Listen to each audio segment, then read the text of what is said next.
यहाँ एक डरावनी कहानी है जो सस्पेंस और डर के माहौल पर आधारित है। तीसरी मंजिल का सन्नाटा। दिसंबर की एक सर्द और तूफानी रात थी।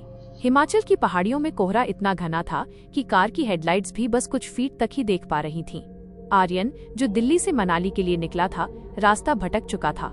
जीपीएस का सिग्नल कब का गायब हो चुका था और अब उसके सामने सिर्फ एक ही रास्ता था, एक कच्ची सड़क जो घने जंगलों के बीच जा रही थी।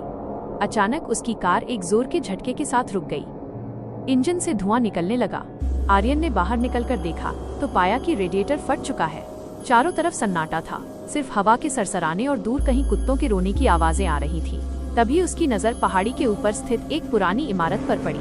बिजली की कड़कड़ाहट में उस इमारत का नाम चमक उठा, माया विला। बारिश तेज होने लगी थी, इसलिए आर्यन के पास उस विला में पनाह लेने के अलावा कोई चारा नहीं था। लोहे का जंग लगा गेट खोलते ही एक अजीब सी आवाज आई, जैसे कोई बहुत देर से उसके आने का इंतजार कर रहा हो। विला के मुख्य दरवाजे पर पहुंचकर उसने दस्तक दी। कुछ देर बाद दरवाजा खुला। सामने एक बूढ़ा आदमी खड़ा था जिसके हाथ में एक लालटेन थी। उसका चेहरा झुर्रियों से भरा था और आंखें पथराई हुई थी। जी, मेरी कार खराब हो गई है, क्या आज रात यहाँ रुक सकता हूँ? आर्यन ने कांपते हुए पूछा। बूढ़े ने बिना कुछ बोले सिर हिलाया और उसे अंदर आने का इशारा किया। अंदर का माहौल बेहद ठंडा था। दीवारों पर लगी पेंटिंग्स पुरानी और डरावनी थी, जिनमें लोगों की आंखें ऐसी लग रही थी जैसे वे आर्यन को ही ढूंढ रहे थे। मेरा नाम रामू है, मैं यहाँ का केयरटेकर हूँ, उन्होंने एक भारी और खुरदुरी आवाज में कहा। साहब, आप पहली मंजिल के कमरे में रुक सकते हैं, लेकिन एक बात का ध्यान रखना, तीसरी मंजिल पर मत जाना। क्यों? आर्यन ने पूछा। वहाँ पुरानी यादें कैद हैं जिन्हें जगाना ठीक नहीं, रामू ने रहस्यमयी ढंग से कहा और अंधेरे गलियारे में गायब हो गया। आर्यन अपने कमरे में आ गया। कमरा साफ था, लेकिन उसमें एक अजीब सी गंध थी, जैसे सूखे हुए फूलों और नमी की मिली जुली महक। वो थक कर बिस्तर पर लेट गया और जल्द ही उसे नींद आ गई। रात के करीब 2 बजे आर्यन की आंख एक अजीब सी आवाज से खुली। ठक ठक ठक। आवाज उसके कमरे के ऊपर से आ रही थी, यानी तीसरी मंजिल से। उसे रामू काक की चेतावनी याद आई, लेकिन कौतूहल क्यूरियोसिटी डर पर हावी हो गया। उसने सोचा शायद कोई जानवर होगा या रामू काका खुद वहाँ कुछ कर रहे होंगे। वो बिस्तर से उठा और लालटेन लेकर सीढ़ियों की तरफ बढ़ा।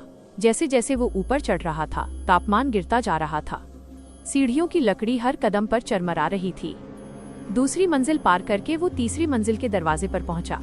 वहाँ एक बड़ा सा हॉल था और उसके अंत में एक बंद दरवाजा था। आवाज उसी कमरे से आ रही थी, ठक ठक, तारांकन जैसे कोई भारी जूतों से चल रहा हो।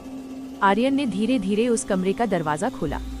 दरवाजा एक लंबी चरमराहट के साथ खुला। अंदर घुप अंधेरा था। आर्यन ने लालटेन ऊपर की। कमरे के बीचों बीच एक रॉकिंग चेयर, आराम कुर्सी रखी थी जो अपने आप हिल रही थी। हवा का कोई झोंका नहीं था। खिड़कियां बंद थीं, फिर भी कुर्सी हिल रही थी। आर्यन की सांसें अटक गईं। तभी उसकी नजर कमरे के कोने में पड़े एक बड़े से आईने पर गई। आईने में उसने देखा कि कुर्सी पर कोई बैठा है, एक औरत जिसने लाल साड़ी पहनी हुई थी, लेकिन उसका चेहरा बालों से ढका हुआ था। आर्यन ने डरते हुए पीछे मुड़कर कुर्सी की तरफ देखा। वहाँ कोई नहीं था, कुर्सी खाली थी। लेकिन जैसे ही उसने वापस आईने में देखा, वो औरत अब खड़ी हो चुकी थी और सीधे आर्यन की तरफ देख रही थी। उसका चेहरा जला हुआ था और होठों पर एक भयानक मुस्कान थी। अचानक लालटेन की लौ फड़फड़ाने लगी और बुझ गई। अब सिर्फ बिजली की चमक से कमरे में रोशनी हो रही थी। आर्यन के कान के ठीक पास किसी ने फुसफुसाया, तुम यहाँ क्यों आए? आर्यन चीखते हुए पीछे हटा और सीढ़ियों की तरफ भागा। भागते हुए उसे ऐसा महसूस हो रहा था जैसे कोई उसके पीछे आ रहा है।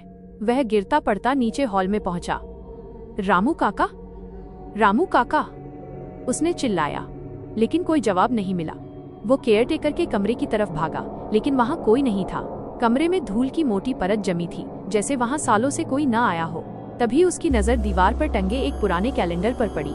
वो साल 1995 का था। उसके बगल में एक पुरानी तस्वीर लटकी थी। तस्वीर में वही बूढ़ा केयरटेकर, रामू और वो लाल साड़ी वाली औरत साथ खड़े थे।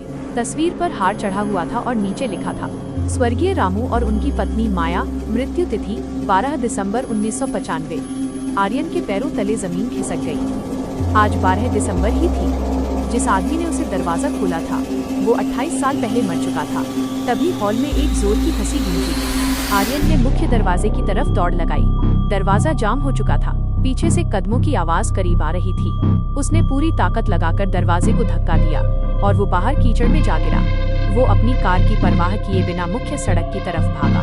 बारिश और कीचड़ में लिपटा वो कई किलोमीटर दौड़ता रहा, जब तक कि उसे एक ट्रक की लाइट नहीं दिखाई दी। उसने हाथ देकर ट्रक को रोका।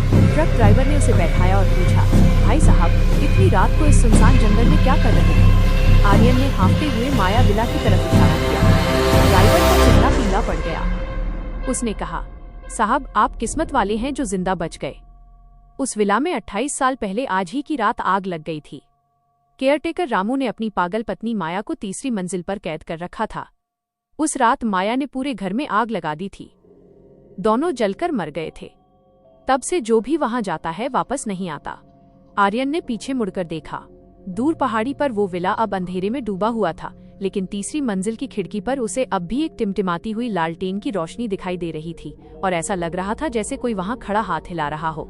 आर्यन ने आंखें बंद कर लीं, लेकिन वो खौफनाक हंसी और वो जला हुआ चेहरा अब हमेशा के लिए उसके जहन में बस चुका था।